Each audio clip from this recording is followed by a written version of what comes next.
A pior coisa que tem no mundo é a gente conviver com uma pessoa insegura. Uma pessoa que não está segura do que sente, por exemplo. Uma pessoa que não está segura do que ela causou no outro. Clássica história do ciúme, que perturba tanto os dois corações, né? Quando você vive com uma pessoa que não tem segurança do que ela já provocou em você. É o inferno para a vida inteira. O inferno para a vida toda, porque você não tem como entrar dentro do outro e dizer, olha, não precisa ter medo, porque o que você já provocou em mim é suficientemente forte para me fazer querer ficar aqui. E mesmo porque às vezes a gente leva anos e anos e anos e anos para conhecer alguém. E dá trabalho demais. Para depois a gente julgar fora e querer conhecer outro, não é? Infidelidade é isso. A maior burrice que alguém pode cometer na vida. O relacionamento, para dar certo, confiar em si mesmo, para consequentemente você dar segurança àqueles que se aproximam de você. Isso é muito positivo. E você pode observar, as pessoas com as quais você tem confiança, são pessoas que já estão seguras de si mesmas. São pessoas que já fizeram um processo de conquista de si mesmas. Gente, eu tenho uma convicção de que na vida, nós somos sempre um território a ser conquistado. E não é só pelos outros, não. Quando a gente dizia aqui que há sempre um homem a ser resgatado dentro de cada um de nós, isso eu acredito piamente nisso. E às vezes nos nossos relacionamentos nós temos uma dificuldade imensa de viver a dimensão do templo do respeito, porque nós não estamos querendo ser inteiros naquilo que a gente é. O ciúme é justamente o momento em que a gente está sendo metade, só. Porque o tempo que você está do lado dele, que poderia ter sido agradável, você desperdiçou com brigas, com desconfianças, com situações indesejadas. E às vezes vamos repetindo isso. Ao invés de tornar a vida do outro um momento bonito, único, a gente fica vomitando em cima dele as nossas insatisfações e inseguranças. E quando a gente começa, com perdão a palavra, vomitar no outro as nossas inseguranças, nós estamos danificando a vida do outro. Quando ao invés de fazer daquele momento um momento feliz, eu me limito a perturbar, a deixar desagradável aquele momento, eu estou prejudicando o outro, sim. Porque desde o início nós estamos falando disso. A partir do momento que eu entro na história do outro, eu entro na responsabilidade cristã. Eu namoro a partir da sombra da cruz. Eu vivo os meus relacionamentos a partir da cruz. Da perspectiva da doação, da entrega, do amor, da gratuidade e de qualquer outra coisa que se aproxime disso. No mínimo que eu faço por você, eu tenho que colocar todo o meu coração. Porque esta é a conquista de cada dia. Gente, engana você em pensar que a sua namorada foi conquistada numa única vez. A conquista é de cada dia. Ninguém está seguro. Há sempre um cuidado de cada dia. O jogo de conquista é todo dia. E muitas vezes esse descuido vem já de cara. Ah, já está seguro, já está garantido. Não, não tem nada garantido. O amor, ele se renova à medida que nós o incitamos, à medida que nós o provocamos. Atitudes amorosas é que faz o outro se apaixonar. Você é um coração que quer a cada dia viver o jogo e a sedução do amor. Porque senão ele fica monótono. E essa maravilha de você chegar na vida do outro para provocar nele uma reação positiva diante da vida. Sabe, as pessoas ficarem mais vivas porque estão amando, e não o contrário. As pessoas entram na nossa vida, nós tiramos o encanto dela porque aprisionamos e fazemos ela ser do jeito que a gente quer. Não temos a sensibilidade de dar a ela o espaço, de ela nos mostrar a beleza e o encanto que existe nela e ser o que ela quer, com o nosso ciúme. Mudamos até o jeito de cortar o cabelo, porque a gente manda. A gente determina, eu não quero que você use essa roupa, não quero que você faça isso, não quero que você vá lá, não quero que você venha aqui. Acorrentamos, fazemos do outro o nosso animalzinho de estimação. E do lado de um animalzinho de estimação, nós nunca poderemos ser felizes. Nunca poderemos ser felizes porque com eles não há essa interação que a gente brincava e dizia. Não há. Ele não me fala nada. E nem me desafia. A nossa tendência em querer do nosso lado só aqueles que são iguais a nós, é o nosso medo justamente de sermos diferentes. A nossa falta de coragem de olhar nos olhos e de nos deixar desafiar. O outro, quando chega com sua diferença, ele acaba sendo um espelho para os meus defeitos. Que ele me mostra que pode ser melhor. É por isso que o outro entra diferente na nossa história.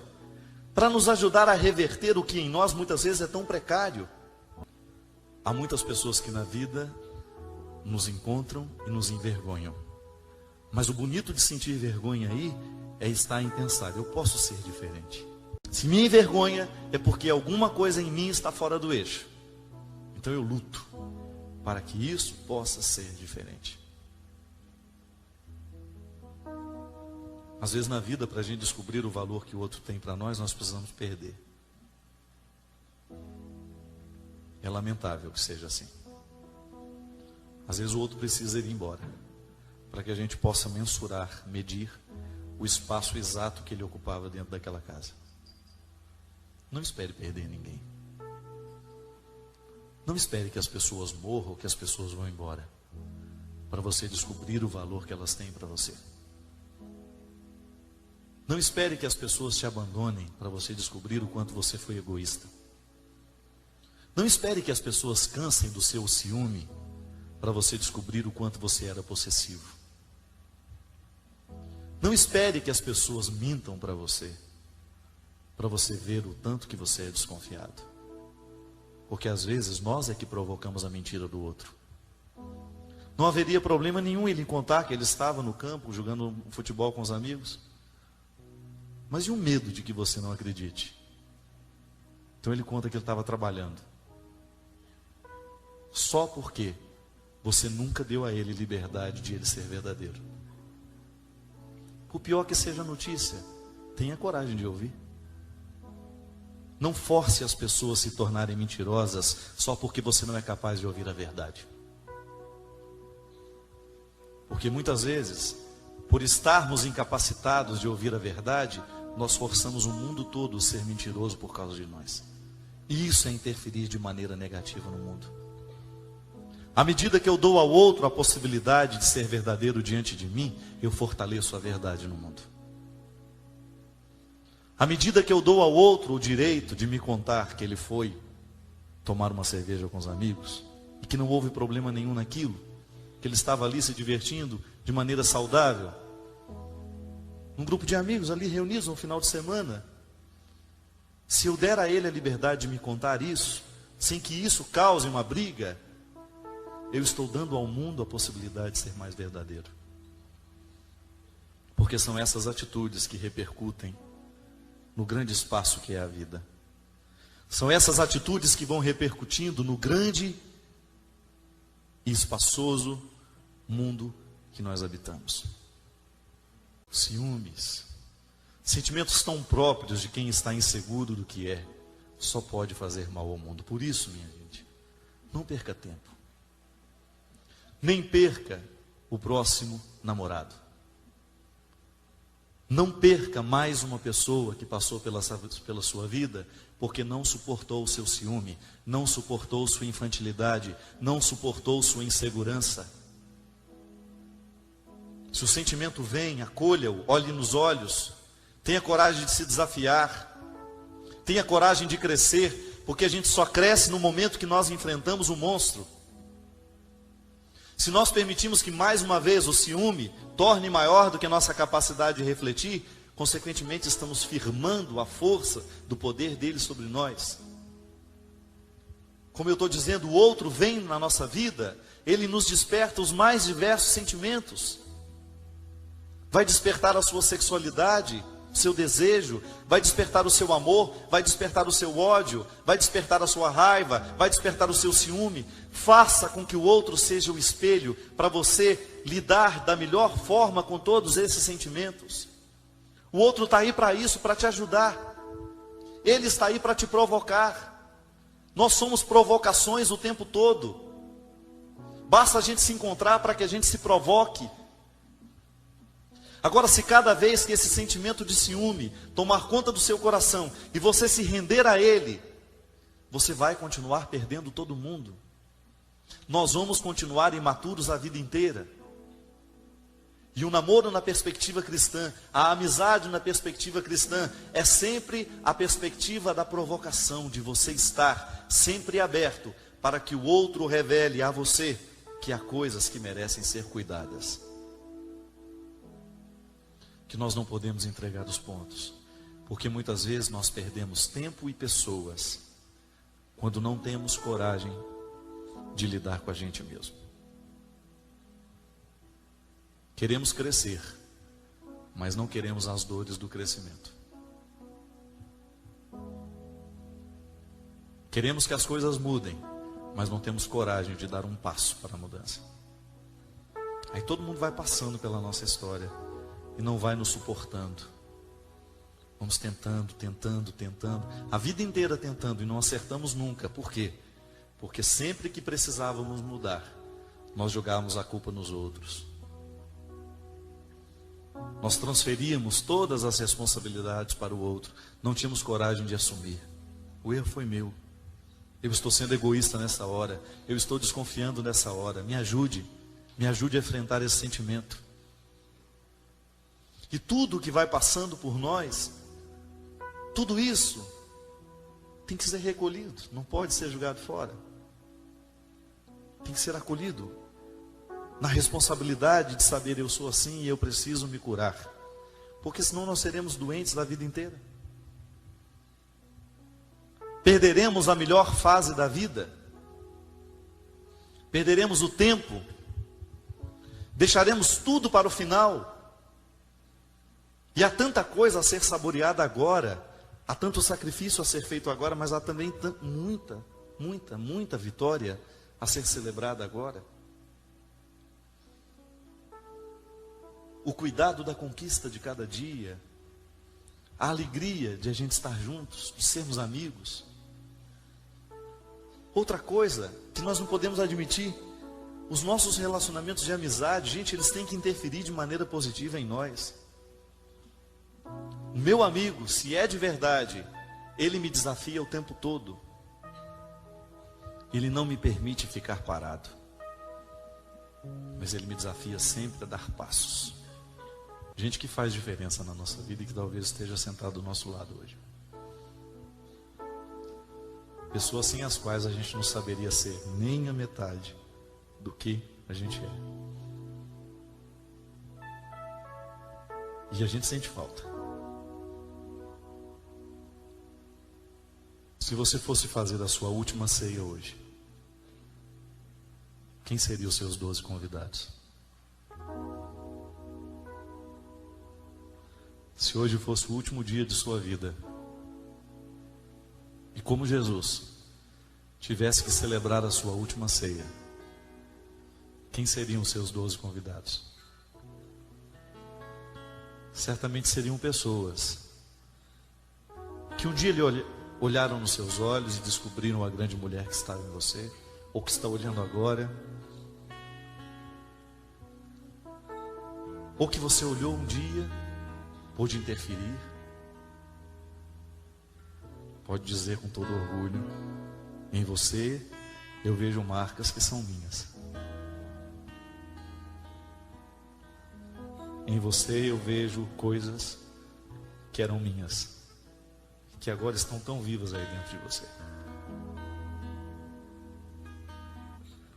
Quando eu olho nos seus olhos, eu consigo descobrir o meu jeito de ser impregnado em você.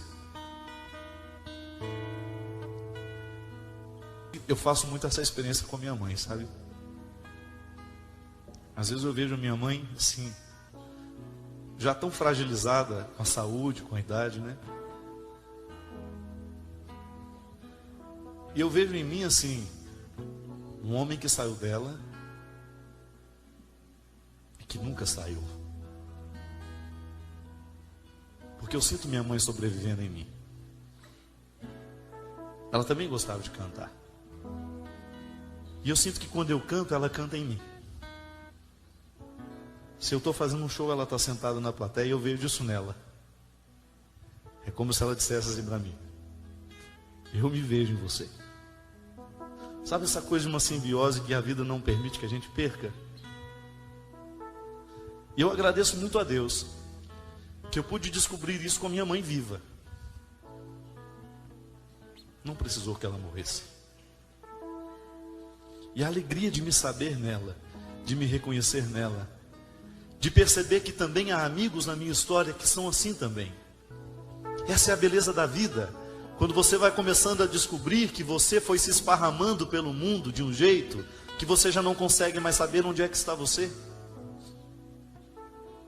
Porque por onde você passou, um rastro seu ali permaneceu. Por isso que a gente pode morrer hoje. Que se de alguma forma eu já sobrevivo em alguém, já valeu a pena. Então a gente se orgulha por saber que aquilo que de nós a gente reconhece no outro tem que ser sempre o bem que Deus nos permite viver e realizar. Hoje você tem pessoas aqui que você ama, eu sei. Amigos, namorado, namorada, pais, irmãos, enfim. Gente que eu sei que para você tem algum valor. O que seu você já reconhece nele? Ou você não se esparramou ainda? Não permita que o tempo passe. Nem permita que as pessoas vão embora para que você descubra o que de você já está sobrevivendo nos outros. E assim a vida vai ficando eterna. E assim a gente vai ressuscitando. Quando a gente começa a viver uns nos outros. Quando nós começamos a perceber que os nossos sentimentos já não são só nossos, mas ele bate junto. As emoções são as mesmas, os sofrimentos são os mesmos, e a gente sente a mesma dor mesmo quando ela não é nossa. Mas porque o meu amigo está sofrendo, eu sou capaz de sofrer com ele. Porque o meu amigo está feliz, eu sou capaz de ficar feliz com ele. E nós já estamos percebendo que o mundo está ficando pequeno para nós. Porque quando a gente vai identificando os nossos sentimentos uns nos outros, nós vamos percebendo que o céu já começou a acontecer. Que toda vez que eu amo, de verdade, que eu olho para alguém e percebo que ali existe já um traço da minha humanidade nele, passado pela divindade de Deus, eu já posso dizer: a vida está ficando eterna. Só nos resta agradecer um ao outro. Obrigado pela vida que você eternizou em mim. Diga isso. Se existe alguém hoje aqui que merece ouvir isso de você. Obrigado pela vida que você já eternizou em mim. Não diga por dizer não. Só se ele mereceu ouvir mesmo. É uma frase forte demais para a gente julgar para qualquer um. Se tem algum amigo aqui, ainda que não esteja do seu lado, mas que mereça ouvir isso de você hoje. Obrigado por você já ter me mostrado um pouquinho do que significa ser eterno. Saia do seu lugar e vá até ele. Se alguém hoje merece ouvir de você, ame e dê vexame. Isso mesmo. É dar vexame que é bom na vida. Quando a gente ama, a gente quer demonstrar. Obrigado pela vida que você já fez eterna em mim. Sua amizade fez diferença na minha história. Seu namoro fez, mesmo namorados que já tenham terminado, seria muito bonito se alguns ex-namorados pudessem dizer isso um para os outros. Obrigado pelo céu que você me mostrou no tempo do namoro. Mesmo que a gente tenha chegado à conclusão de que não devemos mais continuar.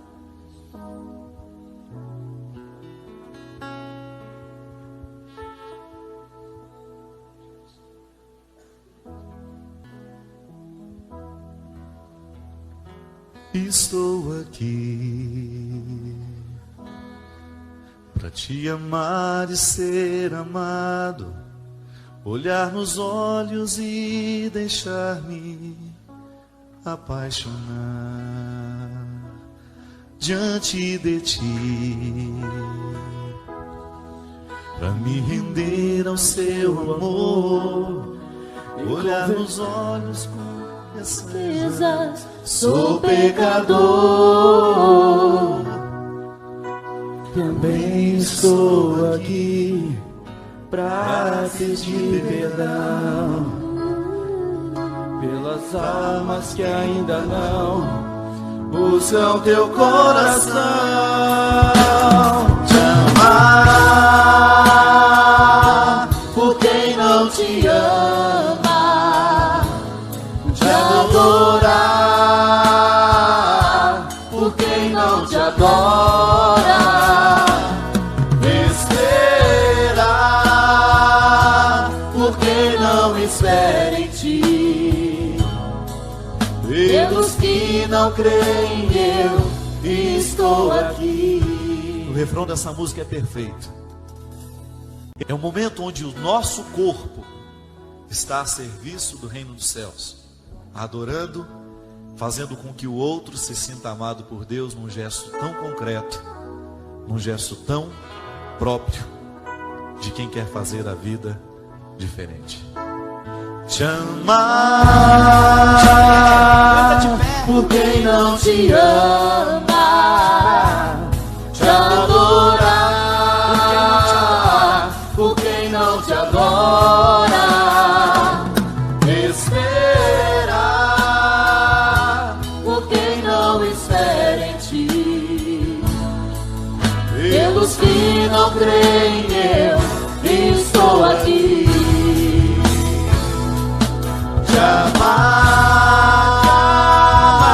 por quem não te ama, te adorar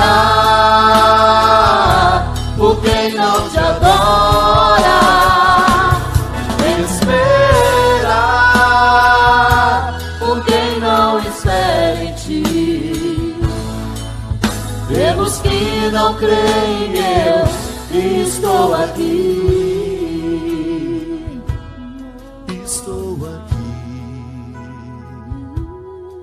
Pra ser amado e se amar, te olhar nos olhos e deixar-me apaixonar diante de ti.